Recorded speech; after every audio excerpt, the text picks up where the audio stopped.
Yang pertama, saya akan membahas mengenai objek request. Objek ini masih berkaitan dengan sistem routing di dalam Adonis.js. Sejauh ini yang kita tulis, routingnya masih menggunakan metode get, karena metode ini sangat sederhana, bisa langsung diimplementasikan melalui browser dengan mengakses sebuah URL. Selain get, kamu juga bisa menggunakan post, put, dan delete. Tapi metode-metode tersebut, jika kamu ingin mengimplementasikannya, maka harus menggunakan aplikasi atau alat bantu yang namanya Postman. Karena kalau tidak, kamu harus buat kerangka template yang bisa mendukung HTTP method di dalam routing Adonis.js-nya. Tapi yang jelas, kita punya metode get yang biasanya kita pakai untuk mendapatkan data. Lalu ada metode post, biasanya kita gunakan untuk mengirimkan data ke server. Berikutnya ada metode put, metode ini khusus untuk mengedit, serta ada metode delete yang tugasnya untuk menghapus data. Tapi pada kasus ini yang saya gunakan adalah metode get. Pokoknya setelah kamu menentukan request metodenya, mau get atau post, maka kamu sudah bisa mengakses objek request-nya.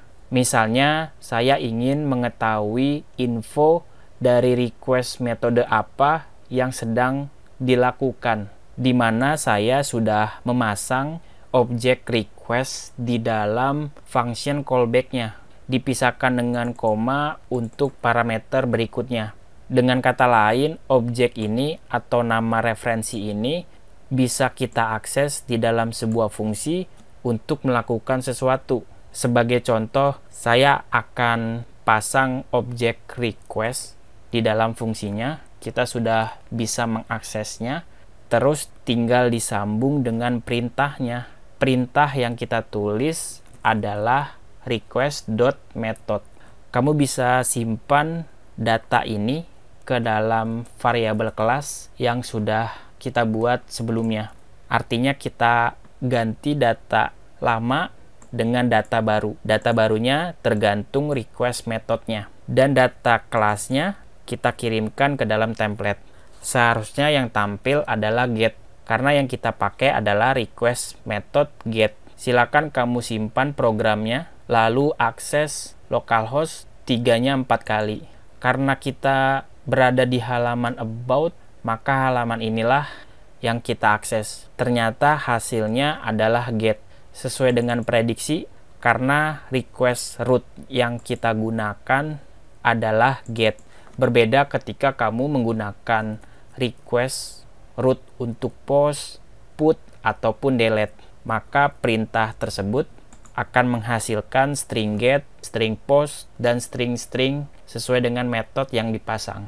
Terus, kalau kamu ingin mengetahui URL apa yang sedang aktif, maka kamu bisa menggunakan perintah request.url.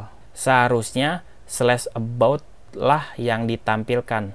Kalau saya simpan dan saya buka lagi halaman about-nya, maka request URL-nya adalah string/about sesuai dengan URL yang aktif. Dan yang paling menariknya, kalau kalian ingin mengetahui informasi yang ada di dalam objek request-nya, maka kalian bisa tulis console log data request-nya. Simpan programnya, kita akses halaman about, tidak ada perubahan, karena yang kita lakukan adalah mencetak konsol ke dalam layar terminalnya. Berikut ini adalah objek request yang bisa kamu akses satu persatu sesuai dengan kebutuhannya. Pokoknya semuanya itu sudah dirangkum di dalam dokumentasinya tentang basic request. Kamu bisa masuk ke request method, dan metode-metode inilah yang terdaftar di dalam objek request yang bisa kamu akses. Salah satunya ada .url yang sudah kita pakai. Lalu ada request.method untuk mereturn HTTP request-nya. Ada banyak sekali yang bisa kamu dapatkan dari objek request-nya. Misalnya mulai dari mengakses API address, lalu menentukan apakah permintaan tersebut adalah request AJAX atau bukan, sampai mendapatkan nama hostnya. Kamu bisa pakai perintah request.hostname. Intinya semuanya bisa kamu akses melalui objek request, dan kamu bisa pelajari lebih lanjut di dalam user guide tentang requestnya. Intinya data request ini sudah secara otomatis diberikan akses untuk dipasang ke dalam function callback pada saat path URL-nya berhasil diakses.